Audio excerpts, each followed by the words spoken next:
Hey everyone, welcome to another episode of Day in the Life of Vintage Classic Specialist. And by the way, happy Thursday. So, lots happening here today in the shop. Let's start with these two here, guys. So, took both of these cars, the red 68 Manx and the red 64 Beetle. Took these guys both on pretty good test drives today around Orange. It's my sort of 8-mile loop around town here, and they both did great. These cars are both pretty much ready for their owners to come get. So I think the red Beetle is going to go to his owner on Saturday, and the red Buggy is going to go tomorrow morning, I think, Friday morning. So when you see the video tomorrow evening, if you watch, then at least one of these is going to be gone. And then the next day, the next one will be gone.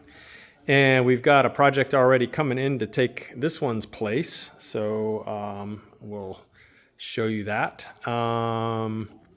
Yeah, so pretty much the only thing I did on these other than drive them today was this one. We went and topped off the transmission oil. So we had to rebuild the axle seals and stuff on these, and so usually when you do that, a bunch pukes out through the axles as you have everything disassembled. So we re-topped that off. Actually, I had Jacob do that for me.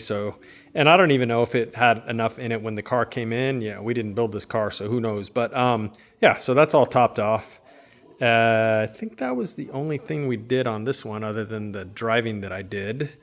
The red Buggy, couple very tiny last minute details. One is the axis cover plate, which I don't know if you'll even be able to see it.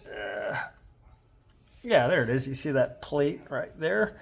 So we had just kind of completely forgot to put that on. So I bought one for it from Brian Washburn, who sells all these kind of like little chassis goodies all restored nicely. So Jacob actually installed that. And then the other very minor but somewhat important detail was putting the gasket on the gas cap. So, there's always some little thing like that you're like, oh shit, I forgot to, fill in the blank. But yeah, that's it. So he actually stopped by today and did a very thorough inspection of the car. He's a very detail-oriented guy and went over it with his fine-tooth comb, and he's a happy camper. So he will be taking it tomorrow morning. So congratulations to him in advance. He's going to have so much fun with this thing. He has said he has not driven it in literally I think he said 30 years. He, I think, is in for a surprise how much fun these things are, because I'm sure having been 30 years, he probably forgot just how much fun it is. But he's going to find out tomorrow morning. So very cool for him. So yeah, these two basically done and leaving in the next days. So let's talk about the Devil bus. This bus. So I was going to take it for a test drive, and of course the battery seemed like it was dead. So I charged the battery up all day. I said, okay, I will take this Devil bus for a drive on Friday morning, so tomorrow morning. And so I disconnected the battery charger. It was sitting at 6.35 volts or whatever. I didn't check it before I put on the charger, but just kind of assuming the battery went flat. Anyway, turned the key and nothing.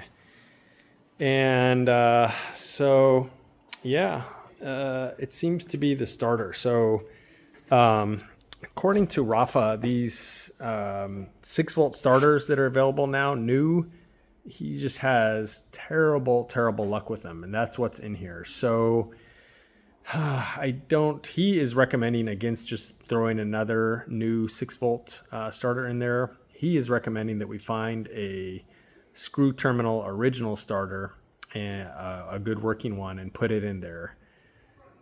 So I don't know how long that's going to take. I've got to start making some calls in the morning. But yeah, the Devil bus is still fighting us here. Now its starter is not cooperating. Ugh.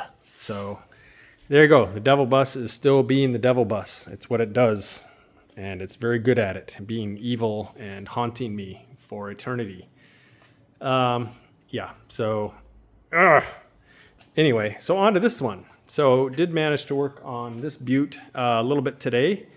And as you can see, it's original crash box transmission, full non-synchro, glorious, whining straight cut gear transmission is in. So Yeah, Jacob and I stabbed that puppy in there this afternoon. Actually, it's kind of the last thing we did today. And the axles aren't bolted up to the spring plates yet because I need to get the correct little. So these didn't have the lower shock mount wasn't cast into the end castings here. It was like a separate kind of bracket that came off the off where the axle and spring plate bolt together. So the owner didn't have those. He had some like extended ones that were made for when the car was slammed. So I ordered the correct ones from DKB Metal, I think it is here locally. So hopefully those are on their way. But yeah, there's no point in bolting all this together only to have to like undo it to put the lower shock mounts on. So, but the big part is getting the transmission actually in there. So the nose cone mounts all mounted up and back here and stuff like that.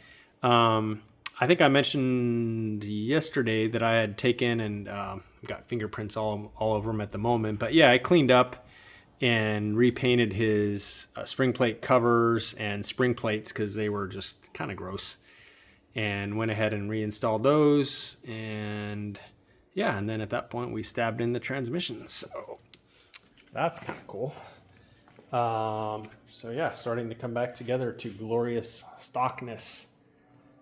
What else? The other thing I did today in preparation for putting it back together is his front beam was also just kind of gross. And so I went ahead and pulled off the link pin spindle assemblies and stuff, sanded the whole thing down, and shot a high quality coat of a couple coats of paint on it. And yeah, so this is pretty much ready to go on the car. So I may put this on tomorrow. And then, I'll recheck the shims and stuff on the link pins and everything. Even though it was assembled before, again, we don't ever assume that anyone else's work is right. And that's not like a dig at anyone else, but we just like to do and check things ourselves. So yeah, we'll put this on, and then I'll check the offset on these and put in the bushings or the shims basically, and check that all out. But yeah, this will probably go on tomorrow. So its front suspension's gonna go on soon. And then, I need to order a bunch of brake parts and then start assembling his brakes. You can see the back brakes here, pretty much assembled. However, I don't trust these old wheel cylinders. Who knows how long those have been sitting. So it'll get all 4 new wheel cylinders and then a new master cylinder, which you can see there. So these cars didn't have a remote reservoir that sat like up front, like on later cars. It sat right on the master cylinder itself. These aluminum little can looking deals. So I need to get a new master cylinder and then mount that on there, and that should take care of that. And then new rubber brake hoses, and his drums are kind of ugly, as you can see, so I'll clean those up and shoot a fresh coat of paint on them. But yeah, this thing is actually going together pretty fast now that I got it all stripped down and spent maybe a couple days on the disaster that was its wiring.